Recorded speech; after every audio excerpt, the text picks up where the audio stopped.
Ya, terima kasih Woro. Tentunya Indonesia Timur ini menjadi salah satu peta kekuatan yang harus diperhitungkan oleh para capres, cawapres, dan juga tentunya para partai politik. Kita tanyakan langsung dengan Firdaus Muhammad. Selamat pagi Pak Firdaus, ini langsung dari studio Kompas TV di Makassar selaku pengamat komunikasi politik. Tentunya kalau kita lihat Pak Firdaus, Indonesia Timur ini menjadi salah satu daerah yang diperhitungkan ya. Bagaimana sebenarnya peta kekuatan partai politik dan juga para capres dan juga cawapres? Apakah ada perbedaan dengan pemilu dan juga pilkada-pilkada yang lalu? Terima kasih. Pemetaan politik di Indonesia Timur, khususnya di Sulawesi Selatan, itu sangat ketat.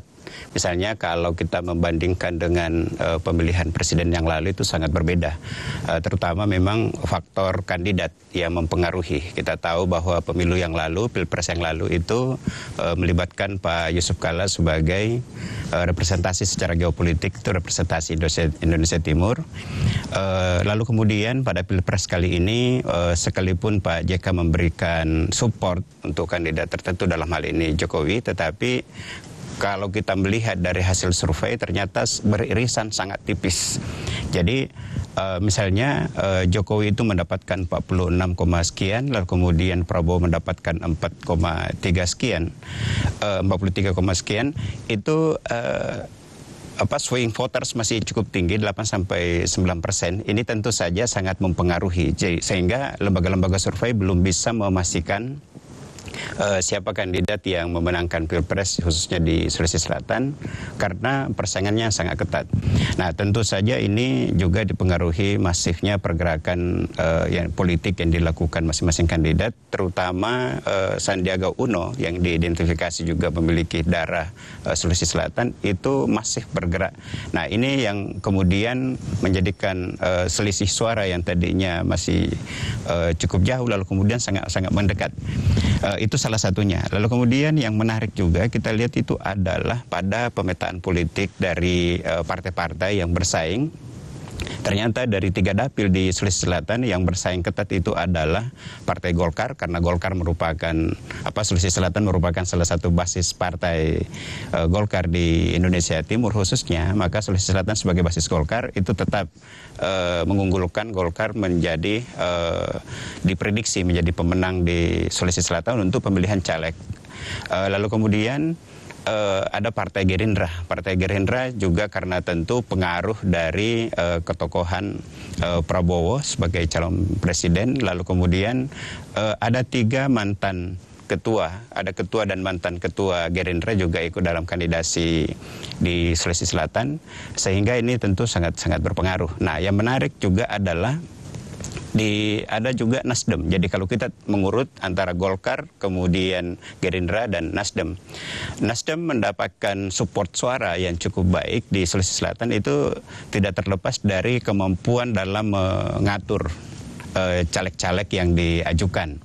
Jadi kita lihat misalnya kalau pada pileg yang lalu tokoh-tokoh Golkar itu banyak yang eksodus ke Nasdem. Sebut saja misalnya Syahrul Yassin Limpo yang ketua DPD Golkar Sulawesi Selatan yang kemudian pindah ke Nasdem dan maju menjadi caleg, padahal beliau sebelumnya adalah ketua Golkar dan 2 periode menjadi gubernur Sulawesi Selatan. Nah, sekarang menjadi salah satu caleg. Ada Akbar Faisal tetap menjadi incumbent.